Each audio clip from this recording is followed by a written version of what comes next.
Maka dunia ini sebenarnya isinya tidak banyak, hanya 4 saja. Satu, orang yang diberi kekuasaan angkuhnya luar biasa, Fir'aun.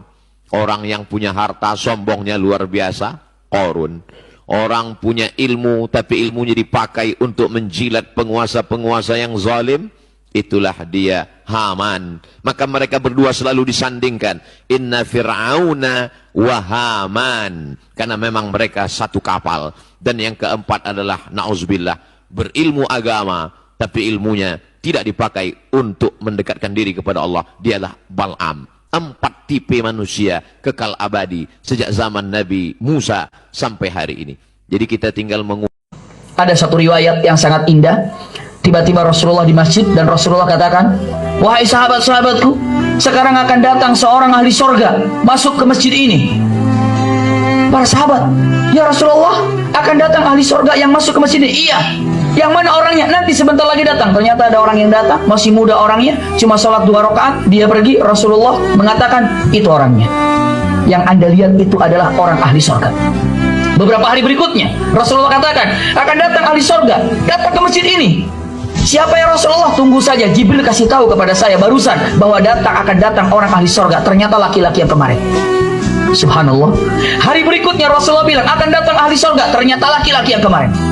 Abdullah bin Umar penasaran, ini laki-laki apa hebatnya nih menjadi ahli sorga. Rasulullah bilang ahli sorga. Begitu dia keluar dikejar. Assalamualaikum ya fulan. Waalaikumsalam warahmatullahi wabarakatuh. Kenalkan, nama saya Abdullah bin Umar. Siapa Anda? Saya adalah Abu Damdam. Subhanallah. Nama orang laki-laki yang dijadikan ahli sorga oleh Rasulullah itu siapa namanya? Abu Damdam. Ya Abu Damdam, boleh saya beristirahat di rumahmu atau bertamu di rumahmu? Silakan. Diizinkan oleh Abu Damdam Abdullah bin Umar untuk tidur di rumah Abu Damdam. Hari pertama biasa saja. Abdullah bin Umar bangun tengah malam, jam 12 sudah bangun. Ditungguin, ngintip. Ternyata Abu Damdam masih tidur. Kata belum minum, ahli tahajud, ahli sorga jam 2 masih tidur. Ahli surga jam 3 masih tidur. Menjelang mau subuh bangun, sholat tahajud di ujung, setelah itu selesai. Subuhnya juga demikian. Oh mungkin puasanya juga tidak. Hari kedua nggak ketemu, hari ketiga tidak ketemu. Kalau bertamu itu berapa hari batasnya? 3 hari. Kalau lebih dari 3 hari itu apa namanya? Numbahin kos atau ngerepotin itu, subhanallah. Akhirnya 3 hari bilang, ya Abu Damdam, terima kasih engkau telah menjamu saya selama 3 hari, tapi justru maaf sekali, saya datang kemari sebetulnya bukan numpang tidur, bukan numpang makan, bukan.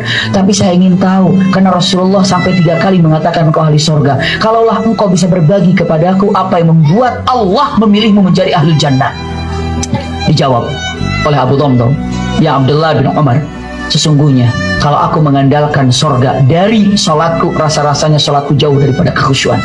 Kalau aku mengandalkan untuk menjadi ahli surga karena zakatku, karena puasaku, karena umrohku, karena hajiku, rasa-rasanya jauh daripada kesempurnaan. Tapi aku punya amalan yang biasa aku lakukan, setiap malam aku kerjakan, mungkin ini yang membuat aku menjadi ahli jannah. Apa? Dijawab, qabla an arquda ila naum tawajjahtu qiblah wa rafa'tu yadayn. Aku setiap sebelum tidur selalu menghadapkan wajahku ke kiblat. Lalu aku angkat kedua tangan ini dan aku berdoa. Doanya, Allahumma inni qad afautu man dzalamani. Masya Allah. Apa doanya? Ya Allah, siapapun yang telah menyakiti aku, seluruhnya telah aku maafkan. Luar biasa. Allah jadikan Abu Damdam ahlul jannah, walaupun dia masih di dunia, namanya sudah tercantum di pintu sorga karena dia bebas memaafkan siapapun yang telah menyakitinya tanpa ada pilih-pilih. sebelum tidur, ya Allah, siapapun yang telah menyakiti aku, menzalimi aku, berghibah tentang aku, semuanya aku maafkan. Bisa nggak kira-kira ibu bapak begitu? Bisa nggak?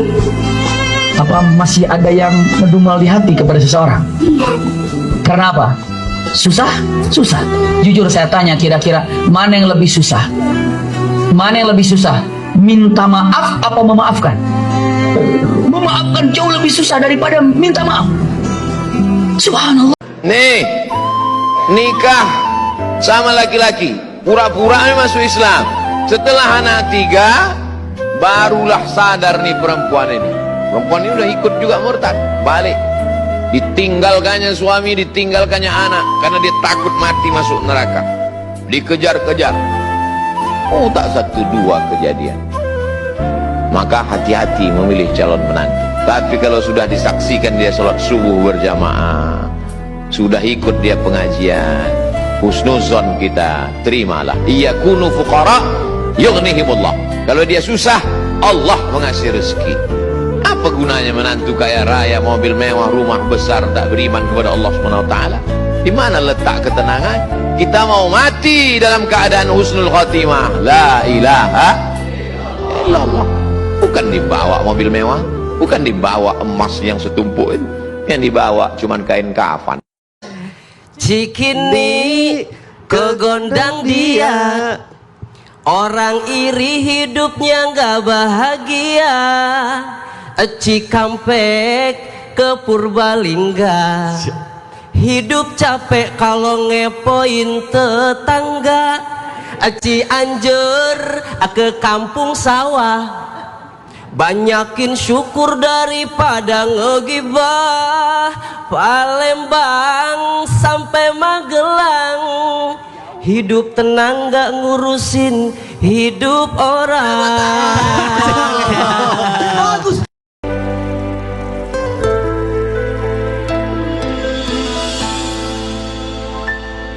Setiap manusia punya rasa cinta yang mesti dijaga kesuciannya.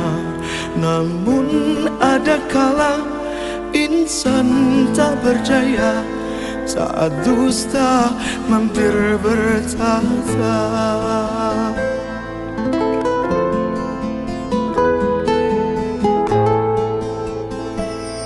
Ku inginkan dia yang punya setia dan mampu menjaga kemurniannya.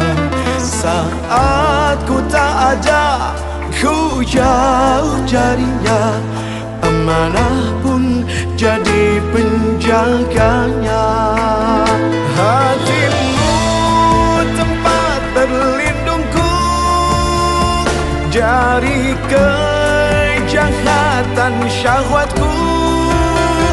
Tuhanku merestui itu, dijadikan engkau istriku. Engkaulah Hafizna kullal Qur'an, jawirna talqal lisan, fahimna haqqal bayan. Sebenarnya apa yang kamu sombongkan? Harta atau tahta? Kamu harus tahu bahwa kalimat Allahu Akbar itu bukan sekedar Allah Maha Besar, namun juga memiliki arti bahwa kita sangatlah kecil. Jadi, mau sebanyak apapun harta kamu, mau setinggi apapun tahta kamu, kamu hanyalah makhluk kecil di hadapan Allah. Jadi tidak ada yang perlu disombongkan.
من نفس واحدة وخلق منها زوجها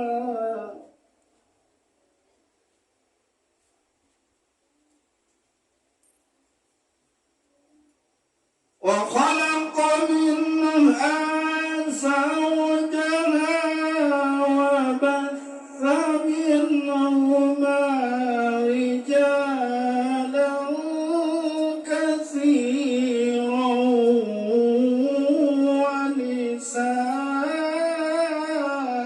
ونساء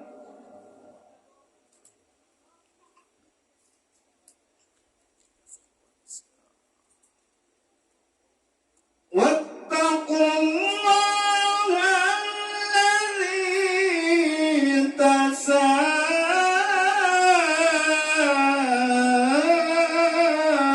تساءلون به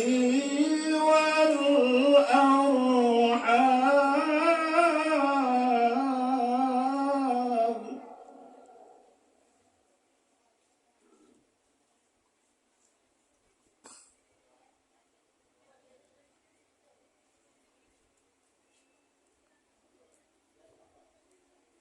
بسم الله الرحمن لا إله إلا الله لا إله إلا الله لا إله إلا الله لا إله إلا الله لا إله إلا الله لا إله إلا الله لا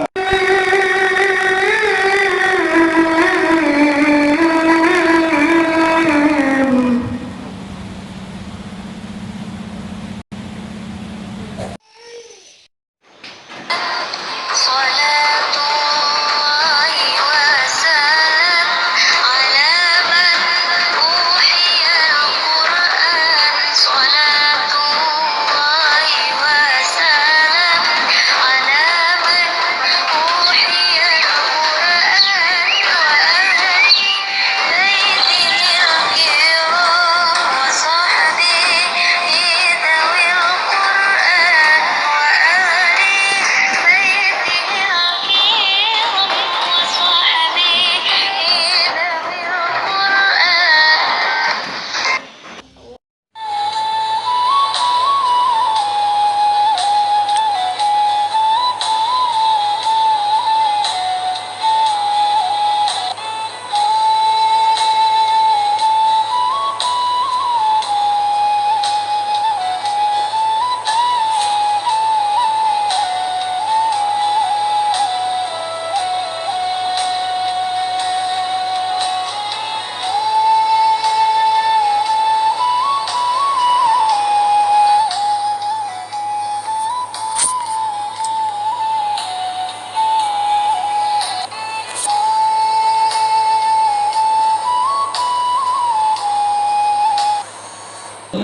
الليالي الجميلة بين القمر والموت والحدود الأصلية والغام والهناء ألطف علينا الليالي الجميلة بين القمر والموت والحدود الأصلية والغام والهناء ألطف. لا حول ولا قوة إلا بالله والصلاة والسلام على رسول الله محمد بن عبد الله وعلى آله وصحبه ومن والاه رب اشرح لي صدري ويسر أمري واحلل عقدة من لساني يفقهوا قولي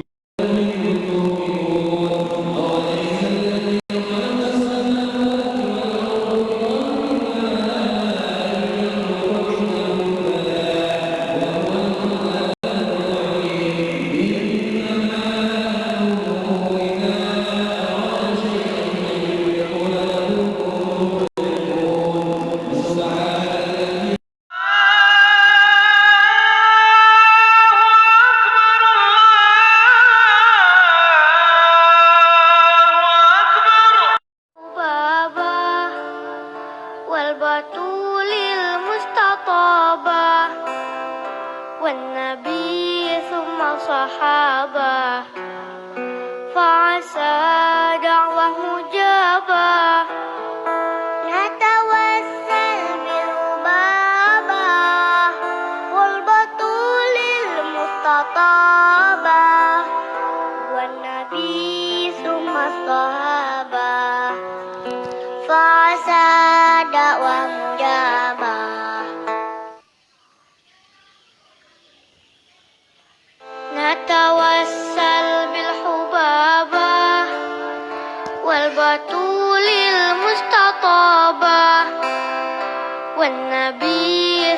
صحابة فعسى دعوة مجابة نتوسل بالربابة والبطول المستطابة والنبي ثم الصحابة فعسى دعوة مجابة اللهم صل على سيدنا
Mana orangnya nih?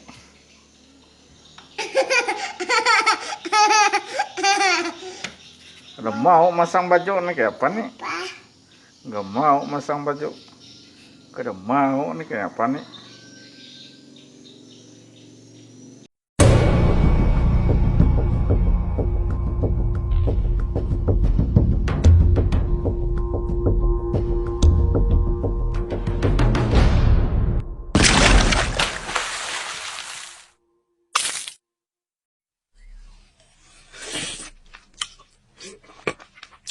Makanya dalam surah Al-An'am ayat 32 Allah Subhanahu wa taala berfirman, Bismillahirrahmanirrahim, wa mal hayatud dunya illa la'ibu wa lahu walad darul akhiratu khairul lil ladzina yattaqun afala ta. Masya Allah, artinya apa, Bu? Udah katanya. Hidup dunia itu, segala isi di dalamnya, kehidupan dunia itu cuman permainan, senda gurau. Ini pasangan itu senda gurau, anak senda gurau, harta senda gurau. Semua yang kita miliki itu nggak kekal dunia. Walal akhiratu khairul lil ladzina yattaqun, yang kekal buat orang-orang bertakwa itu akhirat. Karena kita di dunia cuman singgah. Orang hidup di dunia itu cuman seperti azan dan iqomah, bentar doang hidup kita ini. Betul apa enggak?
Kebahagiaan itu di Quran bukan uang. Kunci ketenangan, kesuksesan itu bukan harta benda, bukan jabatan, bukan kedudukan. Bahkan tidak sedikit orang yang telah mendapatkan kedudukan, bahkan tinggi kedudukannya, masih ingin menambah karena belum merasakan ketenangan dan kenyamanan. Bukankah Anda perhatikan orang-orang yang terjebak dalam korupsi itu, perbuatan-perbuatan mungkar itu? Bukankah kalau diperhatikan hartanya sudah melimpah, kedudukannya kadang-kadang sudah tinggi? Apa yang menyebabkan mereka bersikap demikian? Karena ada satu bagian dalam kehidupan yang belum dirasakan kenikmatannya. Kata Allah, kunci untuk meraihnya adalah takwa. Anda yang ingin mendapatkan tambahan pengetahuan yang sekarang tengah belajar, pelajarkah, mahasiswakah? Ternyata kuncinya bukan sekedar bakat kepintaran. Quran surah kedua Al-Baqarah di akhir ayat 282. Wattaqullaha wa yu'allimukumullah. Kamu tingkatkan takwamu kepada Allah, kata Allah, aku tambahkan dan ajarkan kepadamu tambahan pengetahuan. Kunci kebahagiaan ternyata bukan harta, bukan kedudukan. Quran surah kedua Al-Baqarah di akhir ayat 189. Wattaqullaha la'allakum tuflihun. Tingkatkan takwamu kepada Allah, kata Allah, aku tanamkan kebahagiaan di setiap etape kehidupanmu. Rumah tangga bahagia, pekerjaan bahagia, kehidupan sosial bahagia.